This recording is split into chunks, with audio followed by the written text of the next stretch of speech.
মন যা চায় তা করা যাবে না। যদি করে ফেলেন ফাসাউফা ইয়ালকাউনা গাইয়া, তাকে জাহান্নামের গর্তের মধ্যে ফেলে দিবেন। তিনি আমার কে বলেন? আল্লাহ রাব্বুল আলামিন। আমার ভাইয়েরা, এছাড়াও আরো 6 শ্রেণীকে 7 শ্রেণীকে মহান রাব্বুল আলামিন জাহান্নামের গর্তের মধ্যে ফেলে দিবেন। নাম্বার 1 হলো, ওই দুটো তো চলেই গেল, যারা নফসের দাসত্ব করবে, যারা নামাজ নষ্ট করবে। এখন আসেন যারা জেনা করবে, জেনা করে করে বুড়া হয়ে গেছে, জেনা ছাড়ে না, বুড়া জেনা কার আছে না নাই? আর শাইখুজ জানি, তাদেরকে আল্লাহ রাব্বুল আলামিন জাহান্নামের গর্তের মধ্যে ফেলবেন। যে মদ্যপান করতে করতে বুড়া হয়ে গেছে, চোখ বের হয়ে আসে, তবুও মদ খাওয়া ছাড়ে না, তাকে আল্লাহ রাব্বুল আলামিন গর্তের মধ্যে ফেলবেন।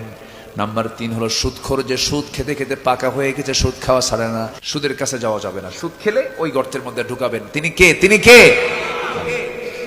নাম্বার 4 হলো, যে সন্তান তার পিতামাতার অবাধ্য, বাপ মাকে ভাত দেয় না, এমন সন্তান বুঝি কালীগঞ্জে নাই?